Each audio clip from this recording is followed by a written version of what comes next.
ओम हर हर महादेव। आप सभी भक्तजन कैसे हैं? हमको आशा है कि हमारी माता रानी की कृपा से, हमारे शिव जी की कृपा से, हमारे जगन्नाथ जी की महिमा से आप सभी लोग अच्छे ही होंगे।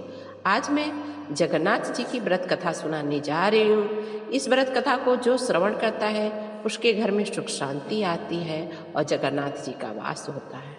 यदि आपको जगन्नाथ जी की हमारे चैनल के माध्यम से आपको कथा पसंद आ रही हो तो आप कृपया करके लाइक करिए, सब्सक्राइब करिए, शेयर करिए। तो आइए हम लोग बिना टाइम वेस्ट किए हुए कथा की ओर चलते हैं।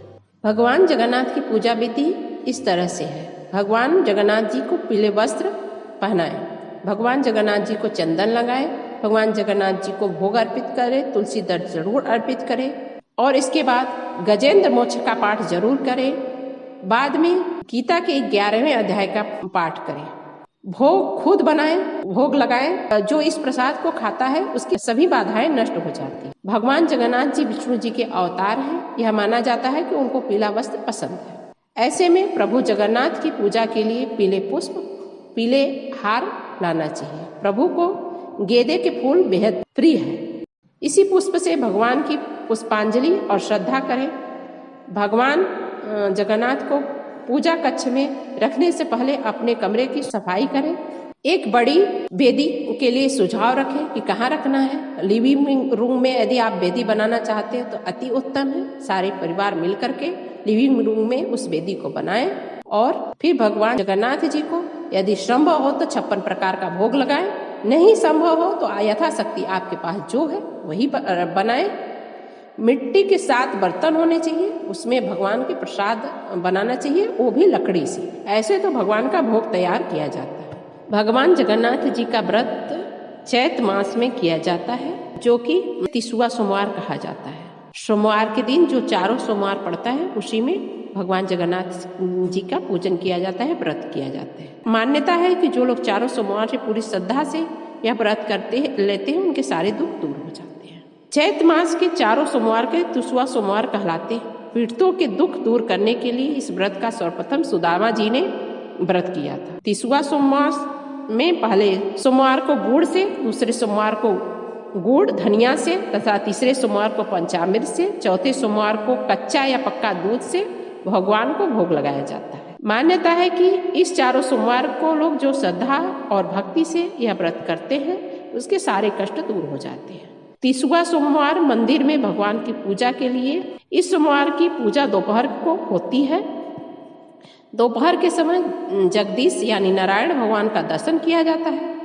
घर में प्रतिमा स्थापित किया जाता है। फूलों की माला बनती है जो कि गेंदे की भी बनती है। जौ, मांजरी, आम्र तथा कोई एक टीसू का पुष्प होता है, उसी के पुष्प चढ़ाया जाता है। इसका बहुत ही महात्मा है, इसलिए इस व्रत को 30वां सोमवार व्रत कथा कहा जाता है। यह व्रत सर्वप्रथम सुदामा जी ने किया था। तो जो सुदामा जी ने किया था उनको इतनी भक्ति मिली, इतनी धन दौलत मिल गया, कोई वर्णन ही नहीं कर सकता। एक बार भगवान श्री कृष्ण सो रहे थे। निद्रावस्था में उनके मुख से अचानक निकला राधे राधे। पटरानियों ने इसे सुना।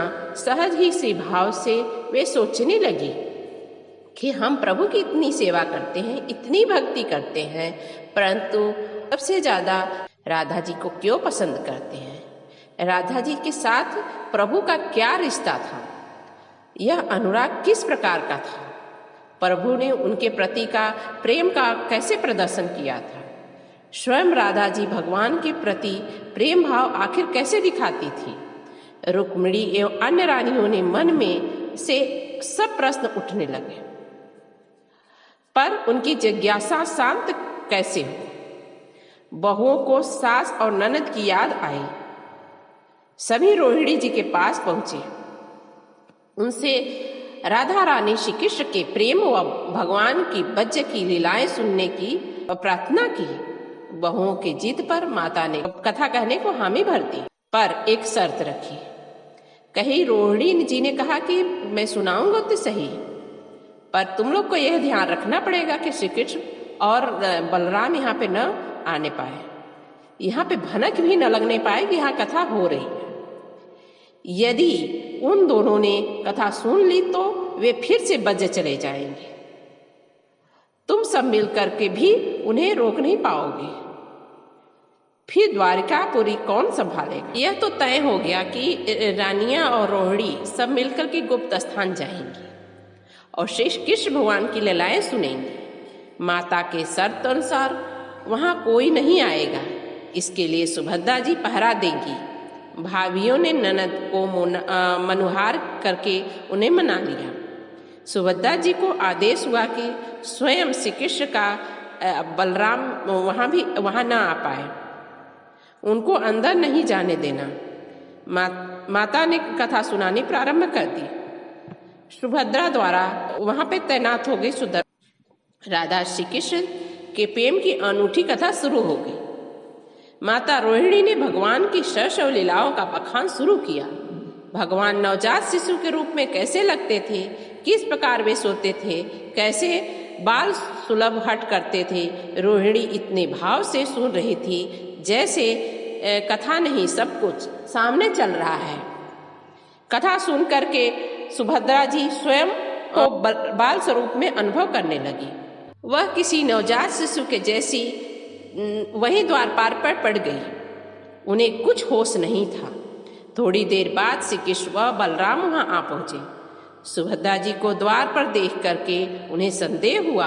बाहर से भी अपनी सूक्ष्म शक्ति द्वारा माता द्वारा वर्णित भज्य लीलाएं आनंद लेकर सुनने लगे। बलराम जी ने कथा का आनंद लेने लगे। पटरानियों तो डूब ही गई। भगवान भी भाव विभोर हो गए, सूद बूद खो बैठे। ऐसे विभोर होके मूर्ति के समान जड़ प्रतीत होने लगे। बड़े ध्यानपूर्वक देखने पर भी उनके साथ हाथ पैर दिखाई नहीं देते थे। सुदर्शन ने भी द्रवित होकर के लंबा रूप धारण कर लिया। तभी अचानक देवर्षि नारद का वहां प्रवेश हो गया। देवमुनि नारद की भगवान के इस रूप को देख करके आश्चर्यचकित होकर के निहारने लगे। कोई सूद में ही न था।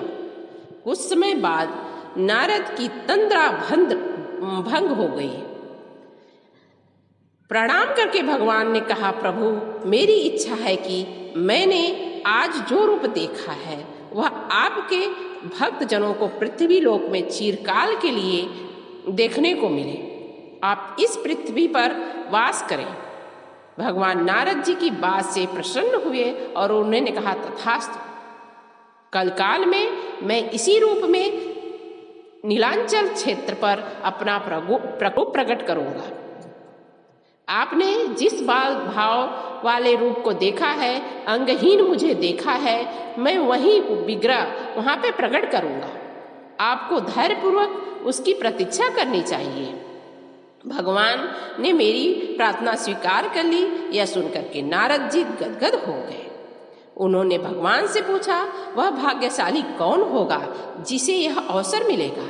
आप तो जानते ही हैं मेरी कमजोरी, मेरा कौतूहल क्या है। इस बात को यदि न जानूं तो मेरा व्याकुलता और बढ़ जाएगी। प्रभु, क्या मैं कलिकाल के आने तक व्याकुल रहूं?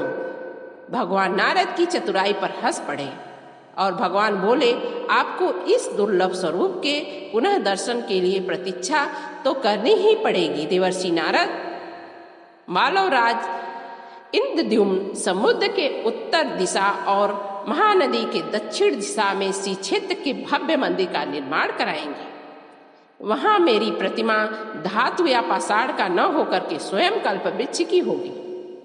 वहां मेरा स्वरूप वही होगा जो आपने बड़ी लालसा पूर्वक देखा है। नारद जी का कौतूहल शांत हो गया। वह प्रसन्न होकर के भगवान की स्तुति करके अपने लोक को चले गए। श्री क्षेत्र यानी श्री जगन्नाथपुरी क्षेत्र में इंद्रद्युम्न द्वारा भगवान जगन्नाथ जी की मंदिर की स्थापना की कथा यहीं से प्रारंभ होती है। भगवान नील माधव के इस पुरुषोत्तम क्षेत्र पर सुदूर मालव में राज करने वाले इंद्रद्युम्न कैसे पहुंचे, कैसे हुई मंदिर की स्थापना, क्यों कहा जाता है इसे पुरुषोत्तम क्षेत्र? बहुत सरल कथा आती है। महर्षि राजा इंद्रद्युम्न की विभोर करने वाली कथा स्कंद पुराण में भी आती है। कथा को आगे बढ़ाने से पहले मैं आपको श्री क्षेत्र के बारे में बताऊंगी। आखिर भगवान ने इस क्षेत्र को क्यों चुना, इस क्षेत्र की इतनी महिमा क्यों है। यह कथा स्वयं लक्ष्मी जी ने बताई है। इंद्रद्युम्न एक बार ऋषियों की सभा में पहुंचे। राजा ने ऋषियों विद्वानों से पूछा। सर्वश्रेष्ठ विद्वत जनों से भरी सभा में एक जिज्ञासा रखा। ऋषियों, आपने समस्त तीर्थों का सेवन किया है, समस्त तीर्थों में घुमा है, क्या आप मुझे बताएंगे? ऐसा तीर्थ बताइए जिसके सेवन करने से बड़ा पापी भी निष्कलंकित हो जाए, जिसके दर्शन से संचित पुण्यों का नाश नहीं होता, जिस क्षेत्र में प्रवेश मात्र से ही हृदय में नारायण का वास हो जाता है। मेरी वहां जाने की लालसा है। राजा के प्रश्न से उस सभा में शांति छा गई। कोई एक ऐसा स्थान के बारे में ऐसा निर्णय नहीं कर पा रहा था। तभी एक वृद्ध संत उठे और बोले, राजन, आप श्री क्षेत्र चाहिए, वहां भगवान नारायण का साक्षात वास है। स्वयं ब्रह्मा जी और समस्त देवता प्रतिदिन नारायण के दर्शन को आते हैं। वहां रोहिणी कुंड है, उसके पास एक कल्प वृक्ष है। उस सरोवर में भूलकर भी जो स्नान कर लेते हैं वह भगवान श्री कृष्ण का सायुज्य प्राप्त कर लेते हैं। राजा वहां उपस्थित सभी विद्वान यह सुनकर के आश्चर्यचकित हो गए।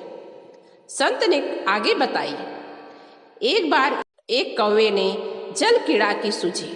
वह मस्ती में ही जा करके उस रोहिणी कुंड के पास उस जल में कीड़ा के लिए डुबकी लगाई। जल का स्पर्श करने मात्र से ही उसे चमत्कार हुआ। नीच योनि का वो जो पशु था, वो जो पक्षी था, वह पवित्र हो गया। उसे श्री कृष्ण का सायुज्य प्राप्त हो गया। वह श्री कृष्ण के समान दिखने वाला और पवित्र हो गया। हे परम नारायण भक्त इंद्रद्युम्न, आप उस पुरुषोत्तम क्षेत्र जाइए, वहां भगवान के नीलकंठ स्वरूप का दर्शन करें। वहां आपको एक साथ समस्त देवताओं के दर्शन हो जाएंगे। देवतागण अपने अपने लोक से प्रतिदिन भगवान के लिए सुंदर पुष्प एवं भोग अर्पण करेंगे। आप उस दिव्य भूमि में अवश्य जाएं। उस ऋषि ने श्री क्षेत्र की महिमा का इतना वर्णन किया कि राजा व्याकुल हो गया। दर्शन के लिए उनके मन में बस इतना ही भगवान नीलमाधव के उस छवि की दर्शन की उत्कंठा रहने लगी। राजा किसी काम में उसका मन नहीं लगता, न वह भोजन करना चाहता, न पानी पीना चाहता। वह भगवान की भक्ति में लीन हो गया। वह भगवान के मंदिर में पहुंचा। उसने करुणा भरी भगवान की प्रार्थना की, हे नारायण, यदि मैं आपका सच्चा भक्त हूँ, यदि मैंने निष्ठापूर्वक आपका प्रजा पालन किया है, यदि मैंने धर्म का पक्का हूँ, तो मुझे दर्शन दीजिए। प्रभु उन परमात्मा उस महात्मा द्वारा सुने आपके रूप से दर्शन के लिए व्याकुल हूँ। मेरा जीवन व्यर्थ है। यदि आप मुझे दर्शन नहीं देंगे तो मैं प्राण त्याग दूंगा। भगवान के सामने करुण प्रार्थना करते हुए, आंसू बहाते हुए राजा इंद्रद्युम्न अचेत हो गए।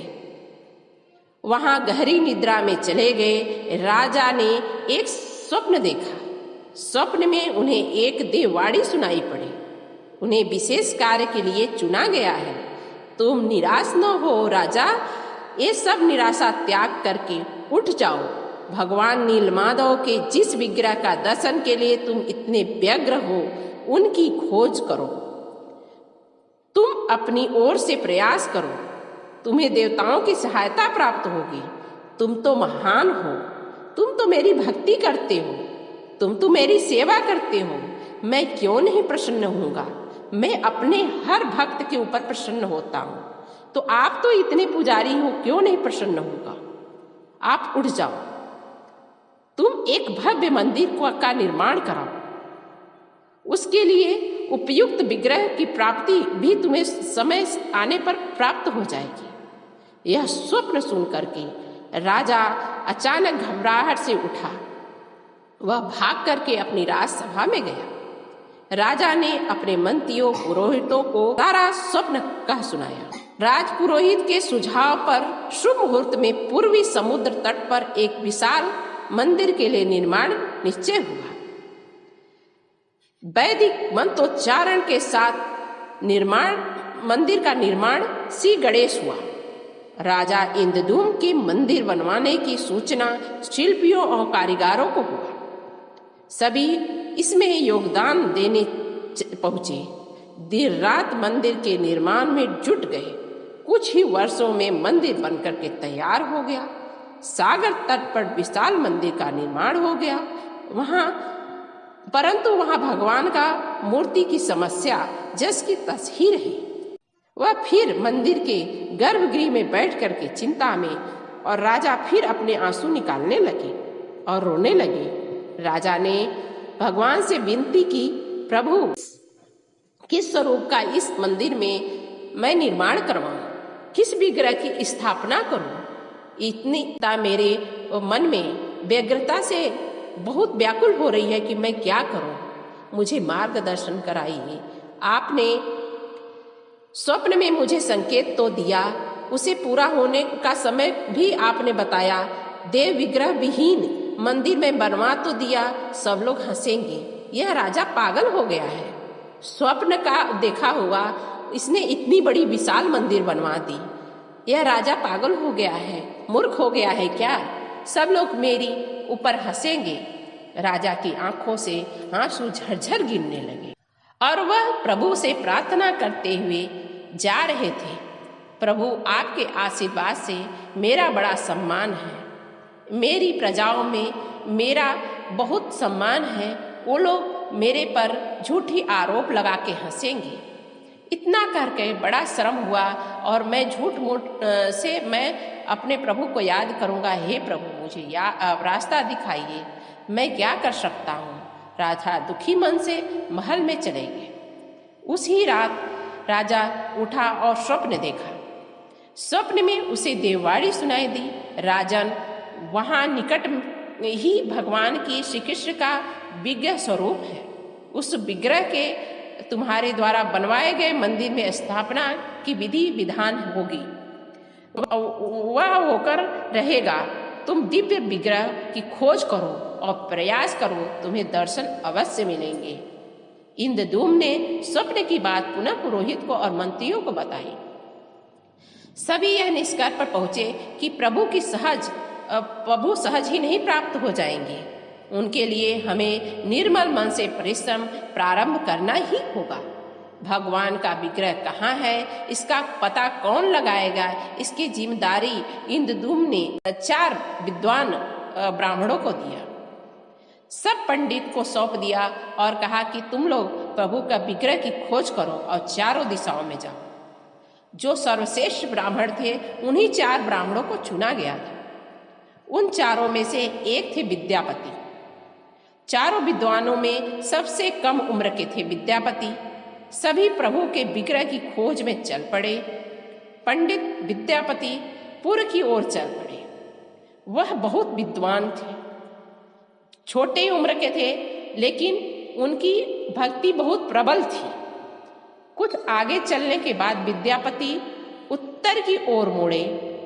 उन्हें एक जंगल दिखाई दिया, वह बहुत भयानक था। विद्यापति श्री कृष्ण के उपासक थे। वह भगवान श्री कृष्ण की भक्ति करते हुए, स्मरण करते हुए और राह की ओर चलने लगे, प्रार्थना करने लगे। भगवान श्री कृष्ण की प्रेरणा से उन्हें राह दिखने लगा। प्रभु का नाम लेते हुए वन में चले जा रहे थे। वहां जंगल में उन्हें बहुत सारे पर्वत दिखाई दिए। पर्वत के वृक्षों से संगीत की आवाजें, ध्वनियां सुनाई पड़ी। वह सुनने लगे कि यह सुरम्य संगीत कहाँ से आ रही है। विद्यापति संगीत के जान करके उन्हें बड़ा मृदंग, बंसी, करताल की मिश्रित ध्वनि सुनाई दे रही थी। वह संगीत उन्हें दिव्य लग रहा था। वह संगीत तो सामान्य मानव द्वारा नहीं लग रहा था। वह समझ गए, यह वाद्य या तो गंधर्व बजा रहे हैं या स्वयं देवता। संभवतः मैं सही रास्ते पे जा रहा हूँ, सही जगह पे जा रहा हूँ। उस ऋषि ने बताया था कि भगवान के विग्रह की पूजा करने से पूर्व देवता गीत संगीत से उन्हें प्रसन्न करेंगे। विद्यापति तो जैसे पंख सा लग गया। वह संगीत की लहरता में झूमते हुए भगवान को खोजने लगे। विद्यापति आगे बढ़ने लगे। वह जल्द ही पहाड़ों की चोटी पर पहुंच गए। पहाड़ की दूसरी ओर उन्हें एक सुंदर घाटी दिखाई दी जहां भील नृत्य कर रहे थे। विद्यापति उस दृश्य को देख करके मंत्रमुग्ध थे। सफर के कारण थके थे। वह संगीत के थकान में मिट गई। उनको नींद सी आने लगी। तभी वहां एक विचित्र बात हो गई। अचानक एक बाघ गर्जना करते हुए विद्यापति की ओर आया। विद्यापति घबरा उठे। बाघ उसकी ओर दौड़ता हुआ आ रहा था। बाघ को देख करके विद्यापति घबराए और बेहोश होकर के गिर पड़े। बाघ विद्यापति पर आक्रमण करने के लिए दौड़ा। तभी एक स्त्री वहां आकर के पुकारा, बाघ, ओ बाघ, रुको। बाघ रुक गया। उस आवाज को सुनकर के बाघ मौन होकर के खड़ा हो गया। स्त्री ने उसे लौटने को आदेश दिया तो बाघ लौट पड़ा। बाघ स्त्री के पैर के पास जैसे लौटने लगा, जैसे कोई बिल्ली पुचकार करके सुन करके खेलने लगती है। कोई से खिलाता है, जैसे बिल्ली को कोई खिलाता है वो खेलने लगती है, उसी तरह से बाघ उस स्त्री के पैर की तरफ लौट करके खेलने लगा। युवती बाघ के पीठ को थपथपाने लगी। बड़े प्यार से बाघ स्नेह से लौटता रहा। वह स्त्री वहां पे मौन सर्वाधिक सुंदर थी। वह भीलों के द्वारा विश्वावसु की एकलौती पुत्री ललता थी। ललता ने अपनी सेवकाओं के अचेत विद्यापति की देखभाल करने के लिए भेजा। सेविकाओं ने झरने से जल ले आकर के विद्यापति के ऊपर छिड़क दिया। कुछ देर बाद विद्यापति को चेतना लौटी। उन्हें जल पिलाया गया। विद्यापति यह सब देख करके आश्चर्य में थे। ललता विद्यापति के पास आई और पूछा, आप कौन हैं? भयानक जानवर के भरे इस जंगल में आप क्यों आए हैं? आपके आने का प्रयोजन क्या है? क्या मैं आपकी सहायता कर सकती हूँ? विद्यापति के मन में बाघ का भय पूरी तरह से गया ही नहीं था। ललता ने यह बात भांप ली कि विद्यापति बहुत डरा हुआ है। सांत्वना देने लगी। सांत्वना देते हुए बोली, विप्रवर, आप मेरे घर चलिए। जब आप पूरी तरह से स्वस्थ हो जाएंगे तो अपने लक्ष्य की ओर प्रस्थान कीजिएगा। विद्यापति ललता के पीछे पीछे उसकी बस्ती की ओर चल दिए। विद्यापति भीलों के राजा विश्वावसु से मिले। विश्वावसु को उसने अपना पूरा परिचय नहीं दिया, बस यह कहा कि वह श्री कृष्ण के भक्त हैं, भगवान के विषय में ज्ञान देते हैं, उनकी शंका का समाधान करते हैं जो लोग भगवान के विषय में जानना चाहते हैं। विद्यापति ने अपना वास्तविक परिचय तब तक छुपाना उचित समझा जब तक कि वह पूरी भगवान को खोज न ले, जब तक कि वह अपने लक्ष्य तक पहुंच न जाए।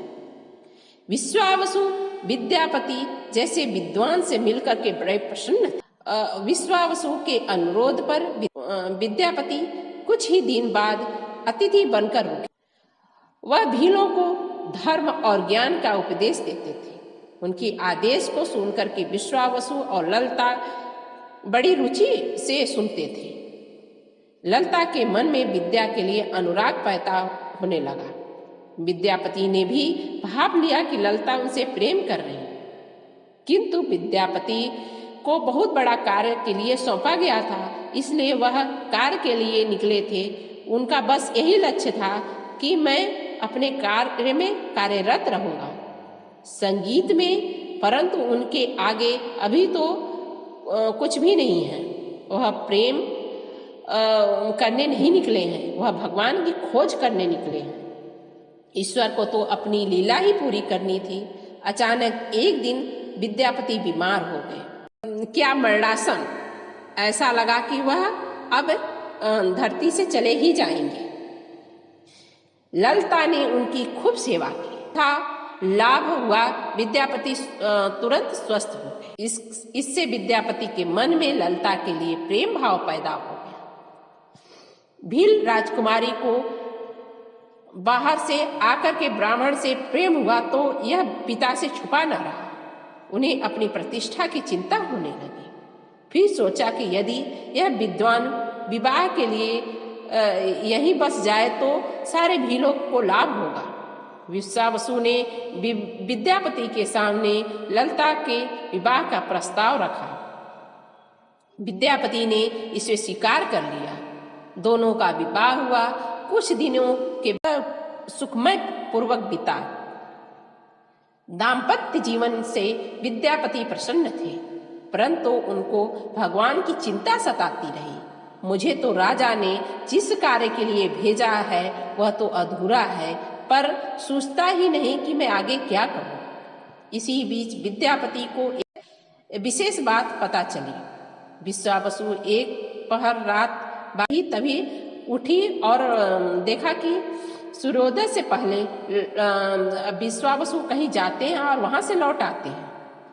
कितनी भी विकट स्थिति में भी वह नहीं अपने नियम को तोड़ते। ऐसा कौन सी बात है, कहाँ जाते हैं, इसका हमको जरूर पता लगाना चाहिए। भीलराज विश्वावसु के इस व्रत पर विद्यापति आश्चर्यचकित। उनके मन में इस रहस्य को जानने की इच्छा हुई। आखिर विश्वावसु जाता कहाँ है? कहीं इसका संबंध इस अभियान से तो नहीं कि वह भगवान की पूजा करने तो नहीं जाता? मुझे जाकर देखना चाहिए, कहीं ईश्वर मुझे संकेत तो नहीं दे रहे हैं। यह सोच करके विद्यापति परेशान हो गए।